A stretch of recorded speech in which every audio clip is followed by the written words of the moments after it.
السلام علیکم۔ آج کی کہانی کسان اور سام۔ کبھی ایک گاؤں میں ایک محنتی کسان تنہا رہتا تھا۔ سردیوں کی سخت راتوں میں اس کی زندگی مشکل ہو جاتی تھی۔ ایک دن شدید برف باری نے پورے کھیتوں کو سفید کر دیا۔ کسان لکڑیوں کو جمع کرنے نکلا، راستے میں ٹھٹک گیا۔ راستے کے بیچ ایک سانپ بے ہوش پڑا تھا۔ سانپ سردی سے اکڑ چکا تھا اور ہلنے کے قابل نہ تھا۔ کسان کا دل پھسل گیا۔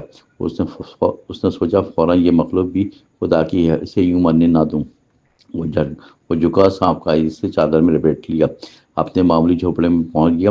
اس نے آگ جلائی۔ کچھ دیر بعد سانپ کا جسم گرم ہونا شروع ہوا۔ کسان خوش ہوا، اس نے جان بچا کر نیکی کی۔ لیکن اسے کیا خبر تھی کہ سانپ فطرت نہیں بدلتے۔ جیسے جیسے وہ گرم ہوا، اس کی آنکھیں کھلنے لگیں۔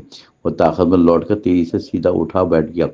کسان کو ابھی تھکن تھی اور وہ آرام کر رہا تھا۔ سانپ نے اپنا سر اٹھایا اور گرد کو جائزہ لیا، پھر آہستہ سے اس کے دل میں زہر بھری نیت آئی۔ وہ رینگتا ہوا کسان کے قریب پہنچا۔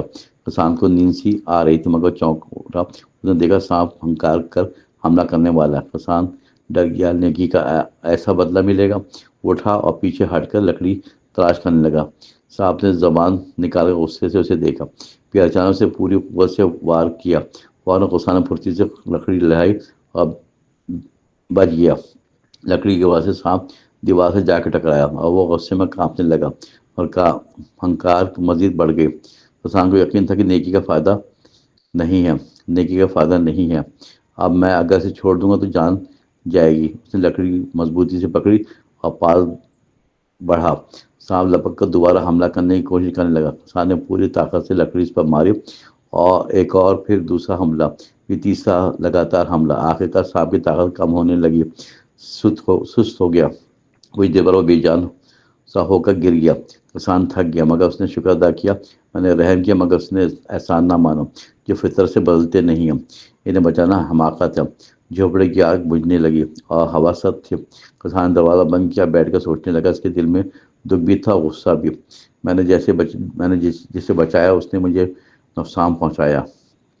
صبح ہوئی تو گاؤں والے اس کے پاس آئے۔ انہوں نے دیکھا کہ سانپ مردہ اور کسان زخمی۔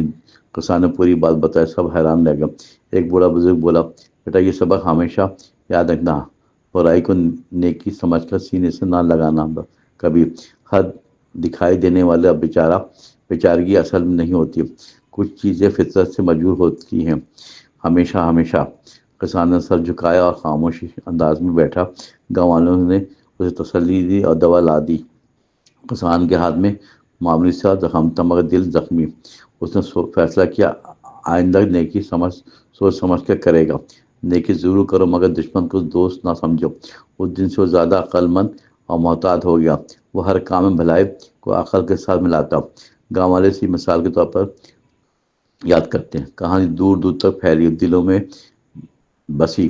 کسان اور سانپ ایک صدیوں پرانی سچائی ہے۔ نیکی بے شک عظیم ہے مگر احتیاط ضروری رہتی ہے۔ کچھ مخلوق کبھی نہیں بدلتے، کبھی ان کا دل ہمیشہ زہر سے بھرا رہتا ہے۔ مسلسل ہمیشہ ایسے لوگوں سے فاصلہ رکھنا یہ بہترین رہنمائی ہے۔ اس سبق کے ساتھ اس کسان کی زندگی بہتر ہوئی۔ وہ اب سمجھدار، باشعور اور محتاط انسان بن گیا۔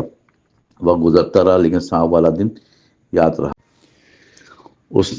اس نے ہر نوجوان کو یہی سبق آگے سنایا، رحم کرو مگر بغیر عقل کے نہ کرو، ہرگز۔ جو ڈسنے والا ہے بچانے سے بھی ڈسے گا۔ یہ بات گاؤں کی روایتوں میں شامل ہو گئی۔ آخر بچے بھی کہانی سن کر بہت سیکھتے تھے۔ کسان کی کہانی نسلوں تک پہنچتی رہی ہمیشہ، اور لوگ کہتے ہیں نیکی کرو مگر سوچ سمجھ کر۔ ہر چمکتی چیز سونا نہیں ہوتی، ہرگز نہیں۔ ہر کمزور دکھنے والی چیز بے عزت نہیں ہوتی۔ ہر مدد کے قابل چیز مدد کی مستحق نہیں۔ اس میں عقل مندی ہے اور یہی اصل سبق